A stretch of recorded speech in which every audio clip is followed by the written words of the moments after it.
दुर्ग जिले के ग्राम पंचायत कोड़िया ननकट्टी में प्रदीप मिश्रा सिहोर वाले बाबा का कथावाचक दिनांक 7 तारीख से प्रवचन कार्यक्रम शुरू हो रही है, जो विगत 7 दिनों तक चलेगी। पहले ही दिन कथा सुनने वाले लाखों श्रद्धालुओं की भीड़ देखने को मिला। कोड़िया गांव शिव जी की भक्ति में डूबे। पहले ही दिन भक्तों की इतनी भीड़ की श्रद्धालुओं को पंडाल के बाहर बैठकर कथा सुनते दिखाई दिए।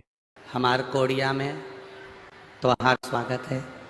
यही छत्तीसगढ़ की एक आनंद का है। देखो, ये तो देवादिदेव महादेव की कृपा, करुणा और दया है।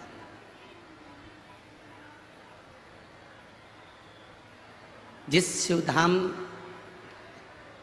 कोड़िया को कोड़िया नहीं शिवधाम कोड़िया कहते हैं, उसका कारण यहाँ एक ऐसा शिवलिंग, यहाँ एक ऐसा शिवलिंग जिस शिवलिंग की उत्पत्ति कब हुई, कोड़िया गांव में वो शिवलिंग कैसे प्रकट हुआ, कैसे आया, हजारों साल पहले का कोई आज तक लोगों को नहीं मालूम कि कोड़िया में ये शिवलिंग, और इस शिवलिंग का स्वरूप इतना सुंदर कि उसको जानना, पहचानना बहुत कठिन है। हमारी भाषा में तो हम केवल इतना ही कहेंगे कि शिवधाम के इस कोड़िया का जो शिवलिंग है वो कोई साधारण नहीं, सहस्त्रेश्वर शिवलिंग के रूप में वो शिवलिंग पहचाना जाता है। 1000 शिवलिंग पर जल चढ़ाने का जो फल मिलता है वह कोड़िया नगर के इस पावन शिवलिंग पर जल चढ़ाने का प्राप्त होता है। उसका कारण आप सब लोग जानेंगे। कभी आप अगर शिवलिंग के करीब में जाएंगे, आप शिवलिंग के नज़दीक में जब जाएंगे तो एलईडियाँ क्यों नहीं चल रही बेटा? एलईडियाँ क्यों नहीं चल रही? एलईडियाँ, कई लोग ऐसे होंगे जो अपने अपने पूर्वजों का, अपने अपने पितरों का फोटो लेकर आए होंगे। जितने लोग आस्था चैनल पर कथा सुन रहे हैं, फेसबुक यूट्यूब पर कथा सुन रहे हैं, उनसे निवेदन है, प्रयास करना, जो शिवधाम कोड़िया से आप कथा सुन रहे हो, 7 दिन की कथा आसन लगाकर बैठकर थोड़ा सा 2 दाना 4 दाना चावल का हाथ में लेकर, जो पंडाल में बैठे हैं उनको चावल लेकर बैठने की ज़रूरत नहीं है, वो तो अपना कथा का रसपान करो। पर जो टीवी पर सुन रहे हैं, जो मोबाइल पर कथा सुन रहे हैं, 2 दाना चावल का हाथ में लेकर अगर अपने पूर्वजों के लिए, अपने पितरों के लिए, घर में समृद्धि के लिए, वैभव के लिए, वंश वृद्धि के लिए आप अगर कथा सुन रहे हैं, तो रोज कथा आज और कल तो 2 बजे से 5 बजे तक रहेगी, परसों से 1 बजे से 4 बजे तक रहेगी। तो रोज़ जब आप कथा सुने, उस कथा को सुनने के बाद जो चावल का दाना है वो अपनी छत पर अपने पूर्वजों के निमित्तार्थ उनके आशीर्वाद हेतु अवश्य डालें।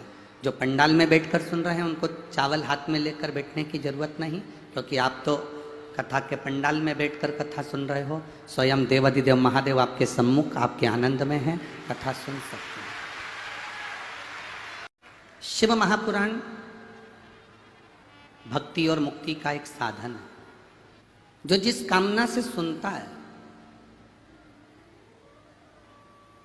जो जिस कामना से श्रवण करता है, भगवान देवादिदेव महादेव उसकी वो कामना पूर्ण करते हैं।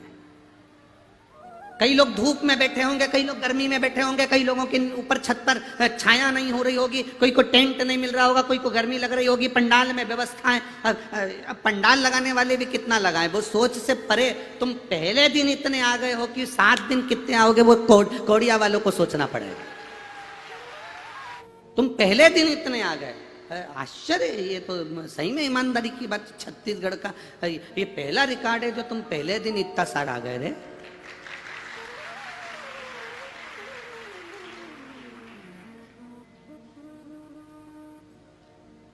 तो कौड़िया गांव में मत भरा जाना।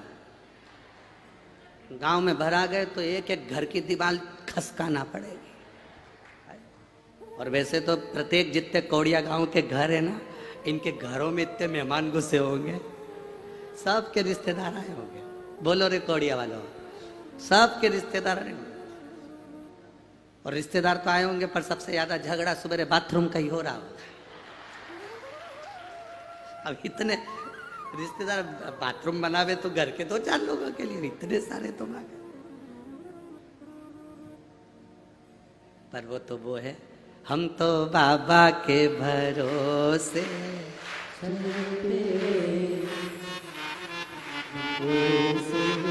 चलते हैं, भोले बाबा के भरोसे चलते हैं, भोले बाबा के भरोसे चलते हैं, डमरू वाले के भरोसे चलते हैं, डमरू वाले के भरोसे चलते हैं, हम तो बाबा के भरोसे चलते हैं, हम तो बाबा के भरोसे चलते हैं, काश देवघर वाले के भरोसे चलते हैं, देवघर वाले के भरोसे चलते हैं, भोले बाबा के भरोसे चलते हैं, भोले बाबा के भरोसे चलते हैं, देवघर वाले के भरोसे चलते हैं, देवघर वाले के भरोसे चलते हैं, डमरू वाले के भरोसे चलते हैं, डमरू वाले के भरोसे चलते हैं, काशी वाले के भरोसे चलते हैं, काशी वाले के भरोसे चलते हैं, हम तो बाबा के भरोसे चलते हैं, हम तो बाबा के भरोसे चलते हैं, पीछे वाले भी दोनों हाथों